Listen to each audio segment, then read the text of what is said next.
A cold wind pressed against the cracked windows of Miller's diner as the sun fought to rise behind a blanket of grey clouds. It was the kind of morning that felt heavy, as if life had forgotten to give it color. Inside, the air smelled of burnt coffee and buttered toast drifting through empty booths. At the far corner, by the window nobody chose unless they had nowhere else to sit, an old woman arrived. She came every morning, always alone, always quiet, wearing the same long black coat and a silver brooch shaped like a feather. There was sadness in her eyes, the kind that comes from once having everything, and losing it without warning. Her name was Eleanor Hayes. And every morning, she sat in the same booth. Every morning, one person noticed her, Mara Weaver, a young waitress barely getting by, yet still finding the strength to smile at everyone, no matter how heavy life felt. Mara wasn't like the other waitresses. Most came for a paycheck. But Mara came for something else, maybe a reason to keep believing that people could still be good. Life had never been kind to her. She grew up with little, lost her parents young, moved through foster homes, and at 26 survived on tips that barely covered rent. But her heart refused to break. Every day, when she saw Eleanor sitting alone, hands trembling around a cup of tea, something inside Mara whispered that this woman needed kindness more than caffeine. Before we go deeper, if you believe kindness still exists, if you believe small acts can change lives, please take a moment to like this video, subscribe to Kindness Corner, and share it with someone who needs hope today. Your support helps us spread stories that heal the world. Mara first noticed Eleanor 2 months ago. The old woman never ordered more than tea and dry toast. She'd count coins one by one from a worn purse, her hands shaking as if they carried the weight of years no one else could see. Most customers ignored her. Some pitied her. But nobody spoke to her. Mara didn't know why, but she felt drawn to Eleanor, not out of curiosity, but compassion. There was something about her loneliness that mirrored Mara's own reflection on nights spent crying quietly in her small apartment. So Mara began to help, not loudly, not dramatically, but quietly. She'd bring Eleanor warm toast instead of cold, refill her tea without charging, sometimes slip an extra muffin onto her plate. At first, Eleanor tried to refuse, embarrassed. But Mara always smiled and said it was a diner promotion or cook's special. They both knew it wasn't true, but neither said a word. Day by day, their unspoken friendship grew. Mara learned that Eleanor loved reading by lamplight, that she once lived near the ocean, and that she used to smile a lot. Eleanor learned that Mara worked double shifts because she had no family, that she walked home since her car had died months ago, and that she still believed kindness would always come back one day. But Eleanor never spoke about her past, who she was, what she'd lost. It was as if she had erased entire chapters of her life. Then one morning, Mara found Eleanor sitting in her usual booth, eyes red, face pale. She had been crying.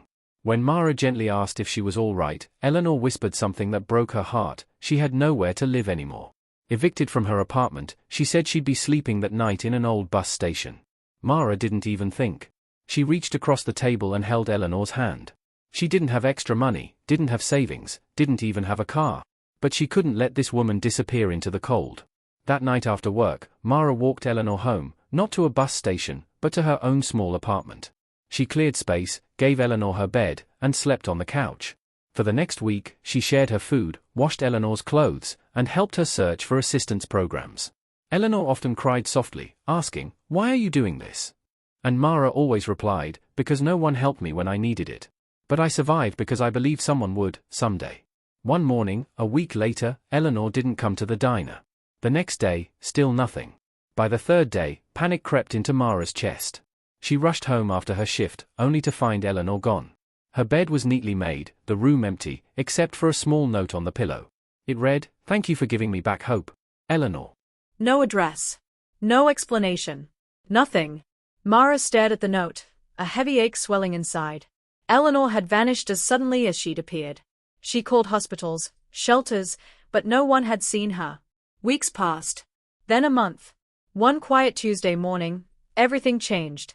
It was slow at the diner.